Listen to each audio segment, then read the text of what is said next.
So, I have security cameras in my apartment. I installed them 2 years ago after a break-in attempt in our building, and my roommate Skylar knew about them. She helped me pick out the system. She was standing right next to me at Best Buy when I bought them. She watched me install them in the living room and kitchen. She knew exactly where they were, what they recorded, how long the footage saved to the cloud. She knew, and she still did what she did, in our living room, while I was in the hospital learning how to walk again. I need to write this out, because I have been sitting on something for 3 months now, and I am about to do something that will blow up my entire life. My best friend, my boyfriend, 7 years of friendship, almost 2 years of relationship, everything I thought I knew about the people closest to me. And I need someone to tell me if I am insane for what I am planning. Let me start from the beginning. Skylar and I met freshman year at Ohio State. Random roommate assignment in the dorms, one of those luck of the draw situations that ended up changing my whole life. She was from Toledo. I was from Columbus.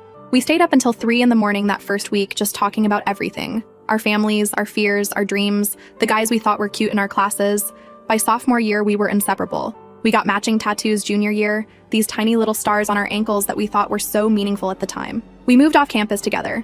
After graduation, we both stayed in Columbus, got jobs, found a bigger apartment. 7 years of birthdays and holidays and random Tuesday nights eating ice cream on the couch complaining about work. She was my person, the first one I called when anything happened, the one who knew all my secrets and fears and embarrassing stories, the sister I never had since I only have a brother. My boyfriend Owen came into the picture almost 2 years ago. We met at a Halloween party through mutual friends. He was dressed as a lumberjack, flannel shirt and fake axe, and this dumb, confident smile that somehow worked on me. He had this way of making you feel like you were the most interesting person in the room. Like everything you said was fascinating and funny and worth his full attention. I fell for him fast. Probably too fast. But he seemed so genuine, so into me, so different from the guys I had dated before who always seemed half interested at best. Skylar and Owen got along great from the start. Similar sense of humor, both loved making fun of people, both thought they were way funnier than they actually were. I was happy about it. I wanted my best friend and my boyfriend to like each other. I encouraged them to hang out. I thought it was a good sign that they were comfortable together. I am such an idiot. The accident happened in February. I was driving back from visiting my parents on a Sunday evening about 40 minutes on the highway. Some guy in a pickup fell asleep and crossed the median, hit me head on. I don't remember the impact or the ambulance or the helicopter or the first 3 days in the ICU. What I know is what people told me later. Broken pelvis, shattered left femur, 4 broken ribs, collapsed lung, internal bleeding that almost killed me twice on the operating table. I was in the hospital for almost 7 weeks, then a month in a rehabilitation facility learning how to use my body again, then home with a wheelchair, then a walker, then a cane, physical therapy 3 times a week that made me want to scream, nights where I couldn't sleep because every position hurt, days where I wondered if I would ever feel normal again, and through all of it, Skylar was there. She visited me in the hospital almost every single day. She brought those cheap grocery store flower bouquets that I actually love because I think expensive flowers are a waste of money. She brought magazines and snacks and dry shampoo when I complained about my hair. She held my hand during the bad pain days. She cried with me when the doctor said I might need another surgery. She sat with my mom in waiting rooms for hours. She was perfect. Owen visited too, but not as much. He said hospitals made him uncomfortable. He said seeing me in pain was hard for him. He said he was dealing with it in his own way. I made excuses for him because that's what you do when you're in love and too exhausted and broken to question anything. When I finally came home from rehab, Skylar had cleaned the entire apartment, set up my room so I could navigate with the wheelchair, stocked the fridge with all my favorites, bought me new pajamas that were easy to get on and off. Owen came over that first night and made dinner for all 3 of us, and I sat at my own kitchen table feeling so grateful and loved and lucky. I was recovering, slowly, painfully, but recovering. 3 months after I got home, I was having a horrible pain night. Couldn't sleep, couldn't get comfortable, brain wouldn't stop. Around 2 a.m., I decided to check the security camera footage because I thought I heard something in the living room. We had been having issues with a drunk neighbor who kept trying our door handle late at night. I opened the app on my phone, scrolled back through the footage to check for anything weird, and I saw Skylar and Owen on our couch, not sitting, not talking. I watched my best friend with my boyfriend on the couch where I had recovered from surgery, where I did my physical therapy exercises, where I cried from pain while she rubbed my back and told me everything would be okay. I kept watching because I couldn't stop, because I needed to understand, and then I heard what they were saying. The camera's record audio, I had forgotten that or never really thought about it. Owen was laughing about something, and Skylar said I was so pathetic I actually believed she was my best friend, that I was desperate, that I would die alone without her. Owen said I was lucky he even looked at my ugly face. They laughed, together, about me, while I was in the next room broken and healing and trusting them completely.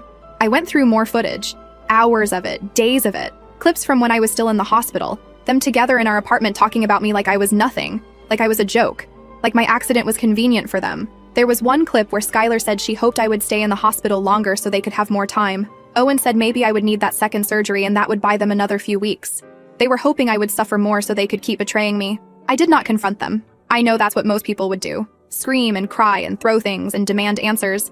But I was still recovering, still in pain every day, still dependent on Skylar for rides to physical therapy because I couldn't drive, still accepting Owen's help when he came over.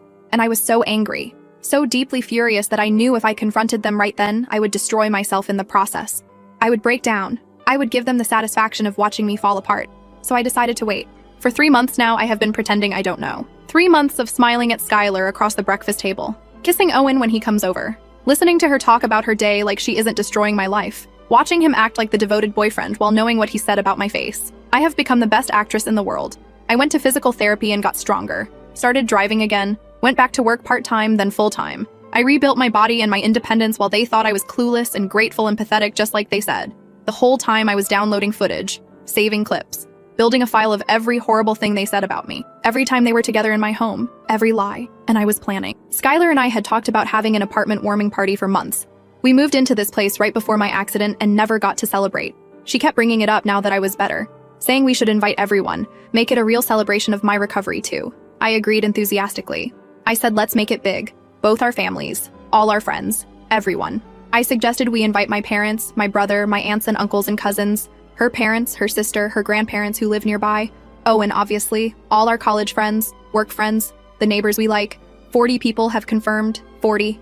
I told Skylar I would handle the entertainment, said I made a slideshow of our friendship over the years, all our best photos and memories. She thought that was so sweet. She said I was the best friend anyone could ask for. I just smiled. The party is this Saturday. What I'm actually going to play is the security footage. Not the physical stuff, obviously, but the parts where they talk about me, where she calls me pathetic and desperate, where he says I'm lucky he looks at my ugly face, where they laugh about me being in the hospital. I am going to play it in front of both our families, in front of everyone who loves us and thinks they know who we are. I am going to destroy them, and I need to know if this is insane, if I am taking this too far, if I should just confront them privately like a normal person and move on with my life. They took something from me that I can never get back. Not just my boyfriend and my best friend, but my ability to trust my own judgment. My belief that the people who love me actually love me. My sense of safety in my own home. They did this while I was fighting for my life. While I was broken and scared and dependent on them. They laughed about my suffering like it was entertainment. I don't want to just confront them. I want them to be exposed. I want everyone to see who they really are. I want their families to know what they raised. I want our friends to know what kind of people they have been trusting. Is that revenge? Yes, absolutely it is. But is it wrong? My brother knows my plan. He is fully on board and says they deserve worse. My mom doesn't know the details, but she knows something happened with Owen and keeps asking why I seem different around him lately. I haven't told her because I need her genuine reaction at the party. I need everyone's genuine reaction. Saturday is 4 days away. 40 people are coming to watch me blow up 2 relationships and probably cause a family incident that will be talked about for years. I have thought about backing out, about just confronting them privately and kicking Skylar out and breaking up with Owen like a normal person, about moving on without the drama. But then I remember what they said about me. Pathetic, desperate, ugly. Lucky he even looks at me. Should stay in the hospital longer. No, they don't get to slink away quietly. They don't get to control the narrative and tell people we just grew apart or the relationship ran its course. They get to be seen, really seen, by everyone who matters. I have never done anything like this in my life. I am not a dramatic person. I am not vindictive. I am the friend who always sees both sides, always tries to understand, always gives people the benefit of the doubt. They burned that version of me. I will update after the party. If I don't chicken out, if I actually go through with this, God, I am so scared, and so angry, and so ready for this to be over. First update. I did it. I actually did it. And I need to tell you every single detail because my hands have not stopped shaking for 3 days, and I keep replaying Saturday night in my head like a movie I cannot turn off. First, thank you to everyone who commented on my original post. I read every single response multiple times. The people who said do it, the people who said be careful, the ones who asked if I had somewhere to go after. You helped me more than you know. When I was standing there with my phone in my hand ready to connect to the TV, I thought about all of you telling me they deserve to be exposed, that I deserve justice. Okay, here is everything that happened. Saturday morning, I woke up at 5 a.m. because sleep was not happening. Lay there staring at the ceiling, running through every scenario. What if the TV connection fails? What if someone stops me? What if I chicken out? What if Skylar somehow figures it out before I can press play? But then I thought about her voice saying I was pathetic, Owen laughing about my face, them hoping I would stay in the hospital longer. And I got out of bed and put on the red dress I bought specifically for this occasion. My brother Noah showed up around noon. He was the only one who knew the full plan. He kept looking at me like he expected me to back out. But I just handed him the backup USB drive in case the phone connection failed, and told him to make sure the sound system worked perfectly. Skylar was running around all morning being the perfect hostess, rearranging the snack table 4 times, asking if we had enough chairs, freaking out about whether the bathroom was clean enough. She was wearing this cute yellow sundress and had curled her hair and kept saying how excited she was that we were finally doing this party. I smiled and agreed with everything she said. Owen arrived around 3 with flowers. A bouquet for me and one for Skylar because he is just so thoughtful and considerate, right? He kissed me on the cheek and told me I looked beautiful. I said thank you while picturing his face 2 hours from now. People started arriving at 5. My parents first with my mom's spinach dip, then Skylar's parents with her grandmother Glenda, who is 82, and honestly the only person I felt guilty about because she did not deserve what she was about to see. Then our college friends, work friends, neighbors, my aunt and uncle from Cincinnati, Skylar's sister Rebecca with her husband. 40 people exactly. The living room was packed by 7. I watched Skylar work the room like she always does, hugging everyone, laughing at jokes, being the center of attention. I watched Owen charm my relatives, shaking my dad's hand, complimenting my mom's cooking. They were so good at performing, both of them. I used to admire how naturally social they were. Now I understood it was just practice from all the lying. Around 8, I announced I had a special presentation, a slideshow celebrating 7 years of friendship with Skylar. Everyone gathered in the living room, squeezing onto the couch and chairs, standing along the walls. My mom was in the armchair by the window. My dad was perched on the arm of the couch. Skylar's grandmother was seated in the nice chair we had brought from her room specifically for her. Skylar came and stood right next to me by the TV. She put her arm around my shoulders and squeezed and said she could not wait to see what I put together. Said she was probably going to cry from all the memories. She was right about the crying part. I looked at her face. This face I had loved for 7 years. My best friend. My sister. The person I trusted more than anyone. Then I connected my phone to the TV. The screen lit up, and for a second, it just showed my camera roll. I could feel Skylar leaning in excitedly next to me. I scrolled to the folder I had labeled Party and clicked on the first video. The footage started with a wide shot of our living room, the couch, the coffee table, the window behind it. For about 2 seconds, nothing happened, and I saw people looking confused. Then Skylar walked into frame, and Owen was right behind her. The room was so quiet, I could hear the ice shifting in someone's drink. On screen, Skylar sat down on the couch and Owen sat next to her and they started talking. Normal conversation at first, something about what to order for dinner. A few people in the room started looking at me like they did not understand what they were watching. Then Skylar said she was so glad I was still stuck in rehab for another few weeks, that it was exhausting pretending to care about my recovery every day, that she needed a break from being my emotional support pet. I heard my mom inhale sharply. Owen laughed and said at least the hospital visits got her out of the apartment so they had some alone time.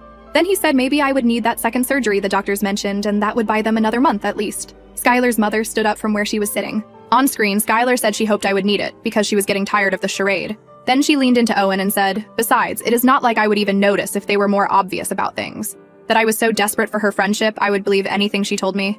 Owen said that was true. Said I was pathetic, actually. Said I followed Skylar around like a lost puppy, and it was sad to watch. Someone in the room said, oh my god. Skylar laughed and said the saddest part was that I actually thought Owen was in love with me, that I talked about our future together like it was real, that I had shown her engagement rings I liked and asked her opinion like she was going to be my maid of honor someday. Owen said I was lucky he even looked at my ugly face, that he had been settling this whole time, and I should be grateful for every minute he spent pretending to be attracted to me. My dad stood up. On screen, Skylar was nodding along and said I had always been the ugly friend anyway.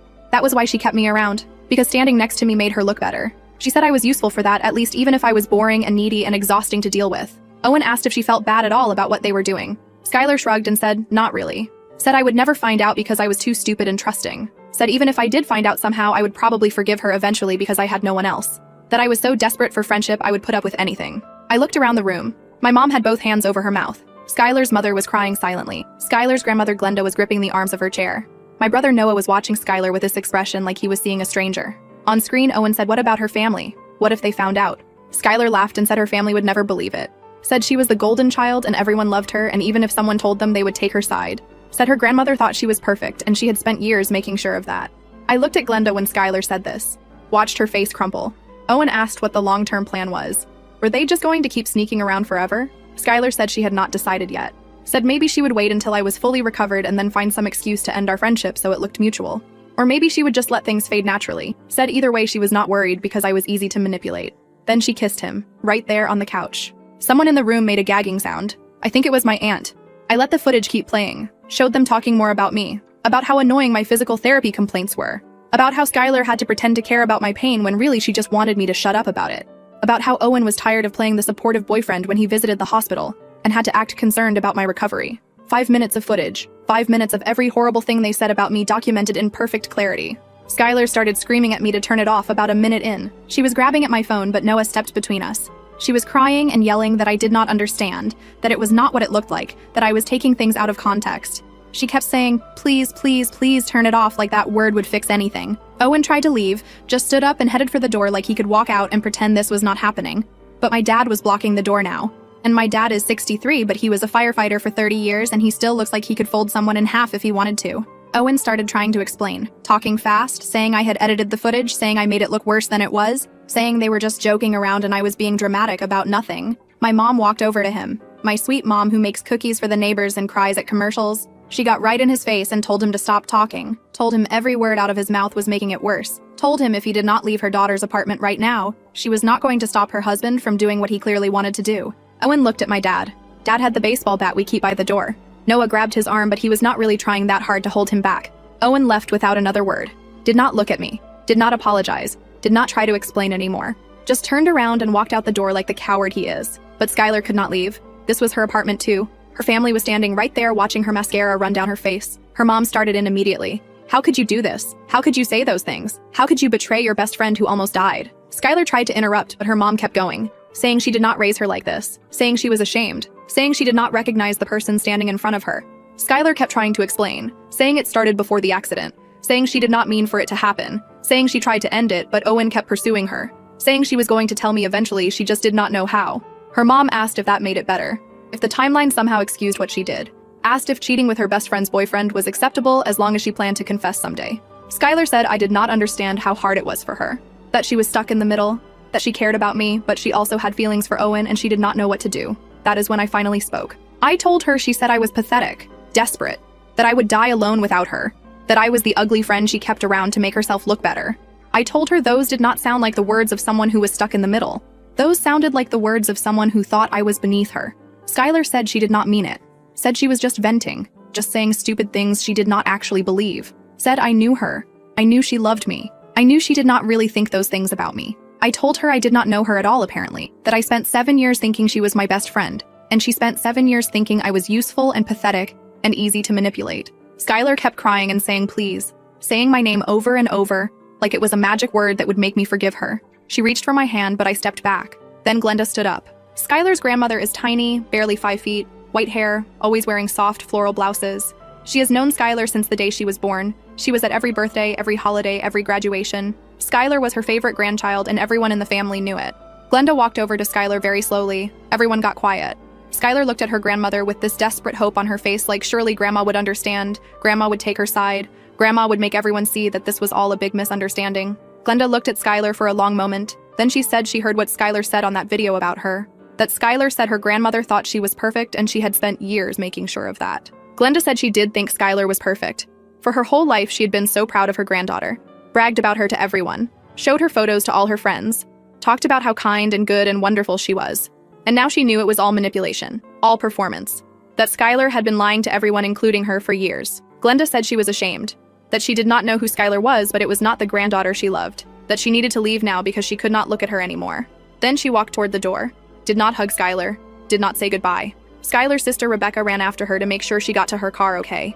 Skylar collapsed onto the couch, the same couch from the video. She was sobbing so hard she could barely breathe. Her mom sat down next to her, but not in a comforting way, more like she was waiting for more answers. Her dad stood behind them looking like he wanted to be literally anywhere else on earth. The party emptied out pretty quickly after that. People kept coming up to me and hugging me and apologizing like it was their fault, saying they could not believe it, saying they were so sorry this happened, saying if I needed anything to call them anytime. My mom would not let go of my arm. My dad kept pacing around, clenching and unclenching his fists. Noah was gathering up my stuff, the bag I had pre-packed, making sure I did not forget anything I needed. Skylar's parents stayed. Her mom was questioning her in this low, intense voice about how long it had been going on, how it started, who else knew. Skylar kept giving vague non-answers, saying it just happened, saying she never meant to hurt anyone, saying she made a mistake. Her mom asked if sleeping with her best friend's boyfriend for months while that friend was recovering from almost dying was a mistake or a choice. Skylar did not have an answer for that. I walked past the couch with my bag. Skylar looked up at me with her ruined face, mascara everywhere, eyes swollen, looking more pathetic than I have ever seen her look. She grabbed my arm. She said, please, please let her explain. It was not what I thought. She loved me. I was her best friend. Please do not throw away 7 years over this. Please just talk to her. Just listen. Just give her a chance to make it right. I looked at her hand on my arm, at her face. This face I had trusted completely. I told her she was right about one thing in that video. She said I would die alone without her. And now I knew that was true. Because without her, I never would have known who she really was. So thank you for showing me. I pulled my arm away. She said my name again, kept saying it. Like if she just said it enough times, I would turn around. I did not turn around. Noah had the car running outside. My parents followed us out. We drove to their house in silence, except for my mom crying quietly in the backseat. That was Saturday. It is now Tuesday, and my phone has been absolute chaos. Owen has texted me probably 70 times. Started with anger. How could I do that to him? How could I humiliate him like that? I had no right to air their private business in front of everyone. Then shifted to justification, saying what they did was wrong but what I did was worse. Saying at least they kept it private and I made it public. Saying I violated his privacy by showing footage of him in my apartment. Then he started trying to explain, saying it was not as bad as it looked. Saying the things he said on the video were just stupid talk and he did not mean any of it. Saying he did love me, he just also had feelings for Skylar, and he got confused, but that did not mean everything between us was fake. Then he got angry again when I did not respond, saying I was being childish, saying mature adults talk things through instead of ghosting, saying I owed him a conversation at minimum after 2 years together. I have not responded to a single message. Skylar has been trying to reach me through everyone we know. She cannot text me directly anymore because I blocked her number after message 50, but she keeps finding ways. Our college friend Becca texted saying Skylar was begging her to pass along an apology. My coworker said Skylar found her on Instagram asking if she could get a message to me. Skylar has also been posting on social media vague stuff about being judged without people knowing the full story. About how easy it is to look like the villain when someone only shows one side. About fake friends and betrayal and people who do not understand what she is going through. Like she was betrayed. Like she is the victim here. Our mutual friends keep screenshotting her posts and sending them to me. They are all furious on my behalf, which feels good, but also exhausting because everyone wants to talk about it constantly, and I am so tired. Skylar's sister Rebecca texted me yesterday. Not to defend Skylar, but to tell me their grandmother still has not spoken to her. That Glenda told their mother she needs time and space and is not ready to have a relationship with Skylar right now. Coming from Glenda, that is basically disownment. She has never cut off a family member before. Rebecca also said Skylar has been staying at her place because she cannot face going back to the apartment. That Skylar cries constantly and barely eats and keeps saying her life is ruined. Good. Let her feel even a fraction of what I felt lying in that hospital bed while she laughed about my suffering. My parents want me to stay with them indefinitely. Mom keeps making my favorite foods and checking on me every hour. Dad keeps asking if I want him to go have a talk with Owen, which definitely means something more than talking. Everyone keeps telling me I did the right thing. I know I did. I do not regret it. But it is 3 a.m. and I cannot sleep, and I keep thinking about 7 years of friendship. Were any of the good moments real? I will never know. That is the worst part. I will spend the rest of my life wondering if any of it was real. The apartment situation is complicated. Both our names on the lease, 6 months left. I have 30 days to figure out what I want to do. Her parents offered to pay her portion until she finds somewhere else, and I accepted because I need the money. But that means Skylar technically still has access. She could show up anytime. I have been going there during the day to grab my stuff. Yesterday I found a photo of us from junior year at a music festival. Matching face paint, huge smiles, arms around each other. I stared at it for 10 minutes, then threw it in the trash, then took it out, then threw it away again. More updates coming because this is far from over. Skylar has to get her stuff eventually. Owen will not stop trying to contact me. Both families are in complete chaos. Final update, posted 2 weeks later. So Skylar showed up to get her stuff yesterday and I need to tell you everything. Because what started as a simple move out turned into the most intense confrontation of this entire nightmare. She texted me through her sister Rebecca's phone 3 days ago saying she was ready to come get her things and wanted to do it when I was not there to avoid conflict. I told her absolutely not. I told her I would be there the entire time watching her pack every single item, and if she had a problem with that, she could hire movers and I would supervise them instead. She agreed to come Saturday afternoon, and I spent the next 3 days preparing myself mentally for seeing her face again. My brother Noah showed up at noon with coffee and the steady, calm energy that I desperately needed. He sat on the couch scrolling his phone while I paced around the apartment trying to burn off nervous energy. Skylar arrived at 2 with her mom, which I was not expecting. Her mom, Cynthia, walked in looking like she wanted to disappear into the floor. Skylar went straight to her room without acknowledging me, and her mom followed, and I could hear them in there, opening drawers and sliding hangers across the closet rod and taping boxes shut.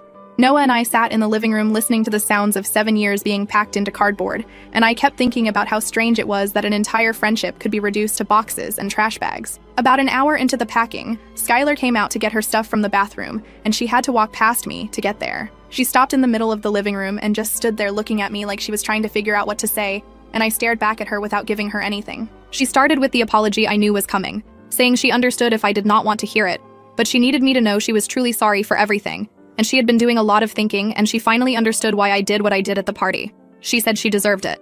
She said she deserved all of it, and she was not going to make excuses anymore, because there were no excuses for what she did. I just looked at her without responding, because I wanted to see where she was going with this, and whether she actually had anything real to say, or if this was just another performance. She kept talking, saying the worst part of all of this was losing her grandmother. She said Glenda still would not speak to her, that she had tried calling every single day, and Glenda never answered, that she had written letters and sent flowers, and even showed up at her house, but Glenda would not open the door. She said her grandmother was the most important person in her life, and she had destroyed that relationship forever with her own selfishness, and she did not know how to live with that. I told her good. Now she knew exactly how it felt to lose someone she thought would always be there, someone she trusted completely, someone she built her life around. Skylar started crying, these quiet tears running down her face, and she said she deserved that. She deserved everything that was happening to her, but she needed to ask me something even though she already knew the answer. She asked if there was any possibility we could ever be friends again. Not now, and not anytime soon, but maybe someday years from now when everything had settled. Could I ever see myself forgiving her? I told her no. I told her I would never forgive her and I would never want her in my life again, and she needed to accept that, and stop hoping for some redemption arc where I eventually came around. She nodded like she expected that answer, but then she said there was something else she needed to tell me. Something that had been eating at her since the party, and something that would probably make me hate her even more, but she could not keep carrying it around anymore. I waited because at this point, what else could she possibly tell me that would make any of this worse? She said the affair with Owen started way before my accident. She said they had been sleeping together since the previous June, before the car crash, and the whole time I was telling Owen I loved him and planning a future with him and showing her engagement rings I liked, he was also with her. She said she knew I thought it started while I was in the hospital, but it had been going on for almost a year before that. I felt something shift inside me when she said that. I had convinced myself that the accident was somehow the catalyst, that maybe the stress and the fear had pushed them together in some twisted way, but learning they had been betraying me for almost a year before I ever got hurt changed everything. I asked her why she kept being my friend all that time, why she kept living with me and eating breakfast with me and watching movies with me and talking about our lives like nothing was wrong, why she did not just end the friendship if she was already stabbing me in the back every chance she got. She said she did not know how to end it. She said she kept thinking she would break things off with Owen, but then she would see him, and all her resolve would disappear. She said she kept thinking she would tell me the truth, but there was never a right moment, and she was terrified of losing me even though she knew she did not deserve to keep me. She said she was a coward, and she had always been a coward, and she hated herself for it. I asked her if Owen was planning to leave me for her, if they had some endgame where they would eventually be together publicly, and I would just be the pathetic ex-girlfriend who never saw it coming. She said they talked about it multiple times. She said Owen kept saying he needed more time, kept saying he was not ready to end things with me, kept making excuses and pushing the timeline back. She said eventually she realized he was never going to choose either of us, because he liked having both. He liked the stability and the girlfriend he could bring to family events, and also the excitement of the secret affair. She said she was just as much a fool as I was, because she actually believed he loved her. I asked her point blank if she loved him. She said she thought she did at the time, but now she was not sure she even knew what love meant. She said maybe she just loved the attention and the secrecy, and the feeling of being chosen over someone else. She said there was something addictive about being the other woman, knowing someone wanted her badly enough to risk everything, and she got caught up in that feeling without thinking about who she was hurting. Then she said something that made me want to put my fist through the wall. She said part of her was actually relieved when I found out. She said she had been exhausted from pretending for so long, exhausted from the guilt and the lies, and having to keep track of what she had told me versus what was actually true. She said in some sick, twisted way I had set her free by exposing them at the party, because now she did not have to pretend anymore. I stood up from the couch so fast that Noah jumped. I told Skylar to get her stuff and get out of my apartment and never speak to me again. I told her I did not care about her relief or her exhaustion or her complicated feelings about being a lying, manipulative piece of garbage. I told her she did not get to feel free after what she did to me. I told her she should feel trapped and suffocated by guilt for the rest of her miserable life. She backed away toward her room still crying, and her mom came out looking alarmed, asking what happened. I told Cynthia to get her daughter out of my home before I said something I would regret, and Cynthia just nodded and hurried back to help Skylar finish packing. They were loading the last boxes into Cynthia's car when Owen showed up. He just walked right into the apartment through the open door like he had any right to be there, and I felt every muscle in my body tense. Noah stood up immediately and positioned himself between me and Owen, but Owen held his hands up like he came in peace. He said he just wanted to talk. He said I had been ignoring him for weeks, and he deserved a chance to explain his side of things. He said he drove all the way across town because this was important, and the least I could do was give him 15 minutes. I told him to get out. I told him he was not welcome here and he had nothing to say that I wanted to hear. He did not leave. He just kept standing there talking like my words meant nothing. He said what happened at the party was cruel and vindictive, and I had completely destroyed his life. He said his parents found out through social media and now they were barely speaking to him. He said his coworkers looked at him differently, and he might have to find a new job because the environment had become so uncomfortable. I asked him if he was actually standing in my apartment complaining about consequences for his own actions. He said what he did was wrong. He was not denying that, but two wrongs do not make a right. He said I should have confronted him privately like an adult instead of planning some psychotic public humiliation. He said if I had just talked to him, we could have worked through it. We could have gone to couples therapy. We could have figured out what went wrong and fixed it together. I laughed in his face. I asked him what exactly there was to work through. The part where he called me ugly. The part where he said I was lucky he even looked at me. The part where he laughed about me needing more surgery while I was fighting for my life. He said those were just words. Just stupid things people say when they are venting and not thinking clearly. He said everyone says mean things they do not actually mean, and I was blowing it out of proportion by treating some casual comments like they were his genuine feelings. I told him to stop. I told him those were not casual comments. Those were his real thoughts coming out when he thought no one was watching. I told him I heard everything he said about my face and my desperation and my pathetic belief that he loved me. I told him he showed me exactly who he was, and I believed him. He got angry then, because Owen always got angry when he was not getting his way. He said I was being dramatic like always. He said this was exactly why he started seeing Skylar in the first place, because I was exhausting and needy and impossible to please, and Skylar was fun and easy and did not make everything into a federal case. Noah took a step forward and told Owen he had about 10 seconds to get out before things got physical. Owen ignored him and kept his eyes on me. He said I was going to regret this someday. He said I was going to wake up alone and realize I threw away the best relationship I ever had over wounded pride. He said no one else was going to want me. No one else was going to put up with my intensity and my trust issues and whatever psychological damage this whole thing had done to me. He said I would end up exactly like Skylar predicted in that video. Pathetic and desperate and dying alone. I walked right up to him until I was close enough to see the pores on his nose, and I told him Skylar was right about one thing. I was desperate.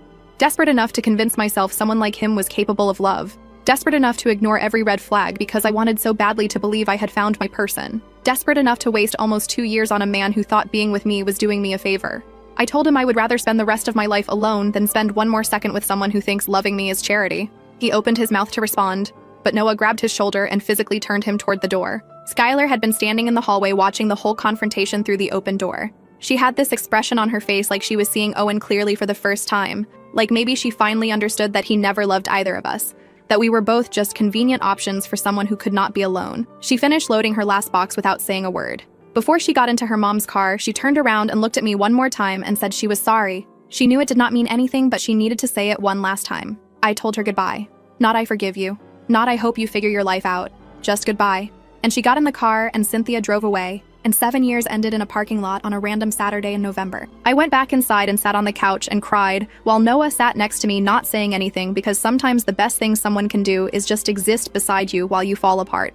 That was yesterday. I am getting my tattoo covered next month. Found an artist who does beautiful botanical work. The little star is becoming a wildflower, something that grows even in harsh conditions.